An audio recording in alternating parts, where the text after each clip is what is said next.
前2天在网上买的南竹叶，今天终于到货了。这个南竹叶呢，它可以用来做乌米饭或者乌米粽。今天我用它来包粽子。把叶子摘下来清洗干净。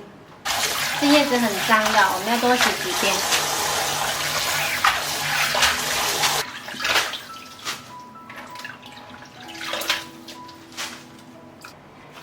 洗好的南竹叶呢，我们用料理机给它打出汁来。加一点点清水，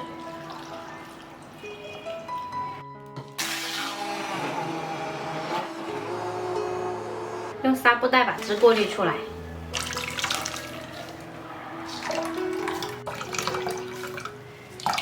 把这个汁全部挤干净。再准备3斤糯米，淘洗干净，把我们打好的汁倒进来，浸泡4个小时以上。南竹叶汁呢要打多一点，糯米泡过之后它会胀起来。如果呢要浸泡1个晚上，放到冰箱里面去冷藏。然后我们再来把切好的五花肉腌个味，加入生抽，一点点盐，一勺五香粉，一点白糖，搅拌均匀，放到冰箱里面冷藏腌制1个晚上。包粽子的肉呢，我们要腌的比平时煮菜要咸一点点。接着我们来处理粽叶。粽叶用开水烫软，然后清洗干净，记得要把头尾剪去。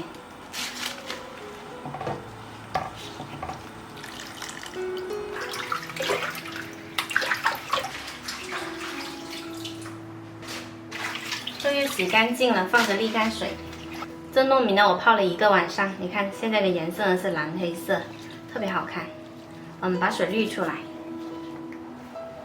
倒在篮子里面，把水彻底沥干。满满一大盆啊！水沥干了，我们把糯米倒回不锈钢盆里，来调一下味。加入盐，还有食用油，给它拌匀就可以了。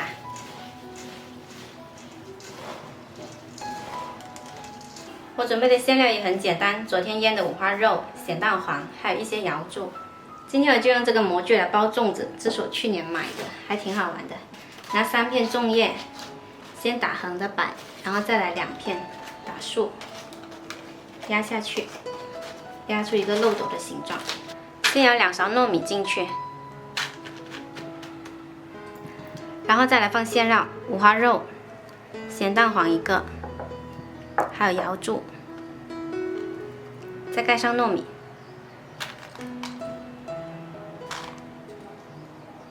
给它压平，接着把它包起来，上下往下压，然后就是左右，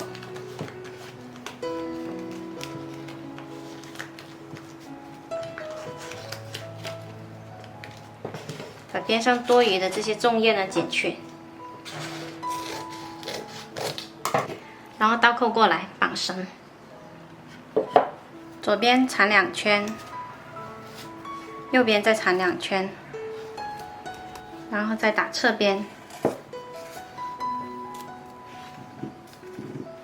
拉到后面收口绑紧就好了。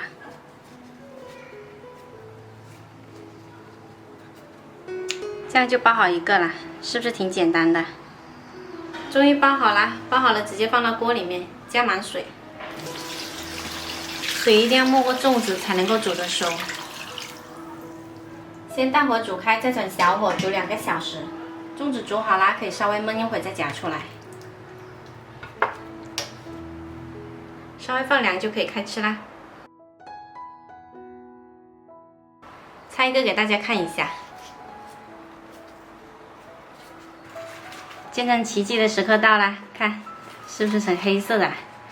这个乌米粽呢，它吃起来比那个黑糯米还要香，口感 QQ 糯糯的，你看，特别有弹性。剪开给大家看一下里面的咸肉跟蛋黄，找个中间的位置。哇，这次买的蛋黄特别赞，沙沙的，还很香。喜欢的朋友可以试一下。就到端午节了，小坏在这里提前祝大家端午节快乐！